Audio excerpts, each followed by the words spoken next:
ګرانو لیدونکو السلام علیکم ورحمت الله. هغه بابا چې په تیرو دوه ویډیوګانو کې مو دې سره نغدي مرسته ترڅنګ د دې د روغتیا په پار هم ورسره مرسته کړې وه چې څه درمل تقریبا د 2 میاشتو په دوران کې ورته ورکړي وو او د دې ویډیو لکه څنګه چې تاسو مخکې هم کتلې وه. نن دغه بابا په جلال آباد ښار کې د اسحاقزي مارکېټ په بره پوړیو باندې ناست و او دې ته په تمه وه چې د لور د خاطر څوک ورته کتابونه واخلي.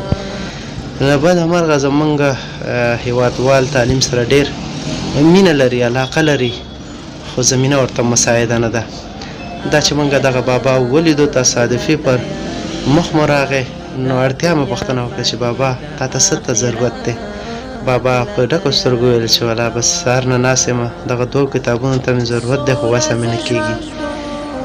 نو ورسره راغلو، دوکان په دوکان ورسره ګرځو چې تر څو د دې کتابونه پیدا کړو. دغه خپل لورکۍ ته ویسه چې تر څو هغه دیني زده کړې پر مخ کې ویسي.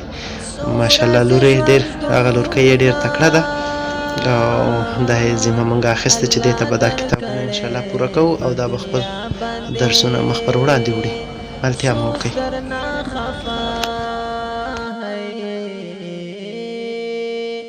څوک درنا خفا نشي، هر چا سره نیکی کوا.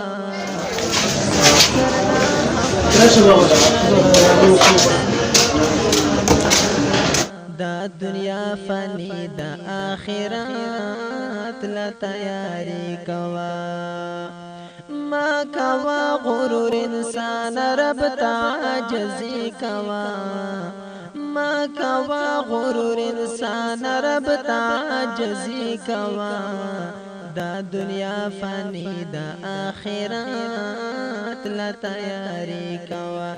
دا دنیا لا بعجل بعجل كنت منتخب وتكون دارو درمل چې په کار دي درمل وخورئ ان شاء الله.